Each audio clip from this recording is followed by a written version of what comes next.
First day ng school ko today, hinatid kami or nakisabay kami kay Brenda papunta dito sa town sa Teres. Maaga kami umalis, 7 a.m. Si Brenda yung may-ari ng Airbnb na tinutuloyan namin over 20 kilometers outside the city. So pag nilakad siya 5 hours, hindi ko kaya yun. Siguro 1 hour and 30 minutes yung pinaka-maximum na kaya kong lakarin. After ng class ko today, may titignan kaming apartment na for rent.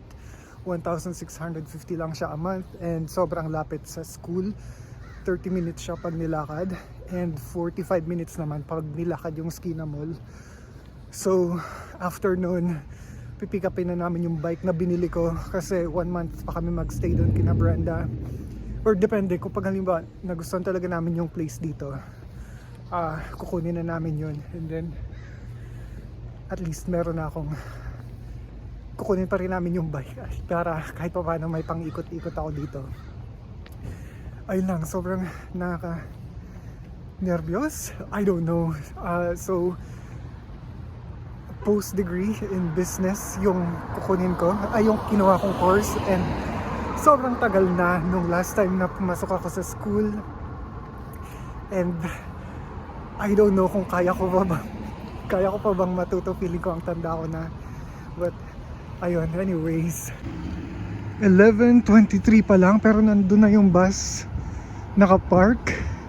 11:40 dapat yung dating niya or alis niya, hindi ko sure, pero sobrang aga niya and kinakabahan ako baka maiwan ako pero sana wag muna siyang tumakbo. Umabot ako sa bus, buti hindi siya umalis kagad and ayun nga, hindi naman ako tumakbo. So papunta na ako dapat ngayon sa school and mga less than 15 to 20 minutes lang talaga yung biyahe dapat pa school. Baba ako dito sa Walmart, so hindi pala yun yung bus papuntang college, kaya pala sobrang aga niya. Oh my god, I'm so stupid. So pabalik na ako ngayon dun sa Skina Mall, lalakarin ko lang siya, 15 minutes lang naman siya nalakaran. Mabuti hindi pa ako nakakalayo, mabuti hindi niya pa ako nilalabas ng Teres dahil kung hindi, I don't know, hindi ako aabot dun sa class ko today. Oh my god.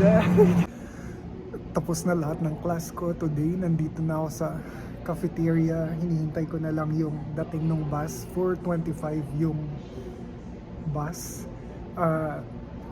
Nakakainis talaga, sobrang stress.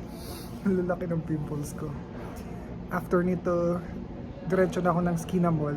Actually, doon hihinto yung bus and doon na rin kami magkikita ni Ran. And then 45 minutes walk siya papunta doon sa for rent na titingnan namin this afternoon. Pinagdadasal ko na sana okay yung for rent na yun.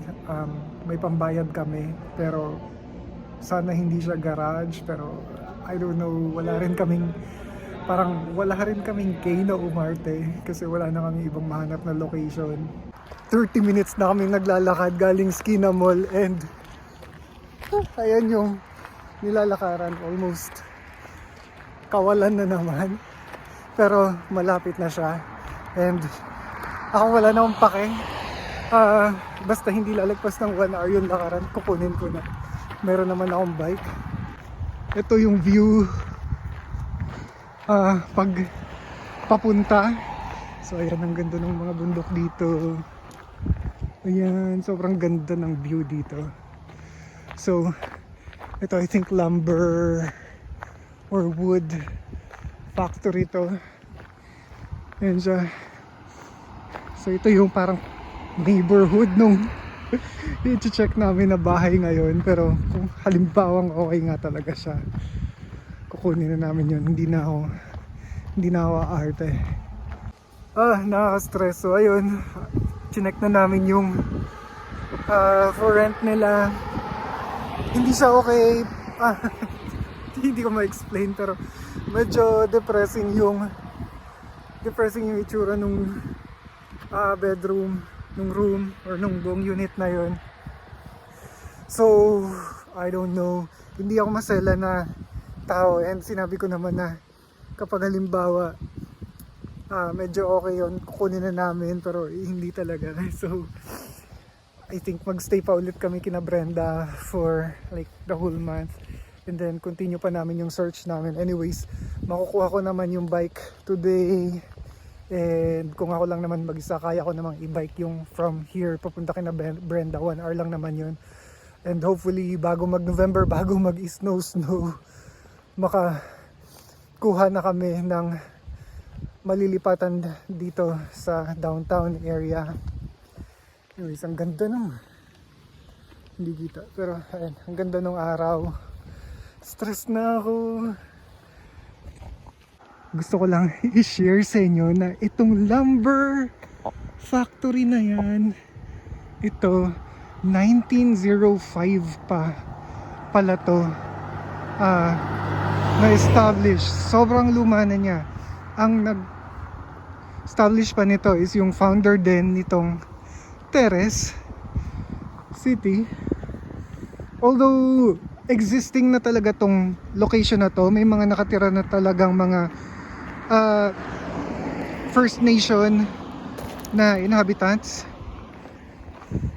before pa ma-discover to ng mga European, ganyan. Pero isa tong lumber factory na to sa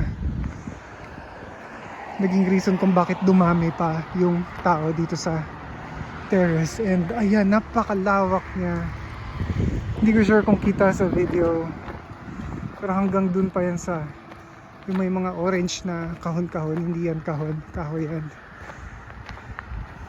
And ayun yung view, tingnan nyo naman yung view. Hindi ko alam kung nakaka-capture ba ng camera ko yung beauty ng lugar na to. Kung halimbawa nakuha lang namin yung location na yun, sobrang perfect talaga niya. Parang kaya kong maglakad dito everyday, papasok pa uwi. Ayun nga lang, hindi talaga namin nagustuhan yung location. I mean, yung mismong room, gusto namin yung location, pero yung unit mismo hindi. Nakuha na namin yung bike, kaya na siya. And bumili na rin kami ng vest. Bumili na rin ako nitong helmet at saka ng cable lock para pag pinark ko yung bike, hindi siya biglang mawala. Kasi although first world country na to, nakikita ko sa mga nagpo-park ng bike dito, kinakadena pa rin nila yung bike nila. So binay ko mula Canadian Tire, kung saan ko nabili tong bike, papuntang, well, nakakalahati na ako, papuntang Best Western Inn, kung saan ulit kami naka-check-in ngayon. At ayan yung view. Ganda ng view. Medyo masakit lang sa binti. Hindi ko sure kung sasakit ba yung katawan ko later, pero nag-stretching naman ako bago ako mag-start. Hindi ko pa naalis tong price tag nito. At saka yung mga price tag ng bike.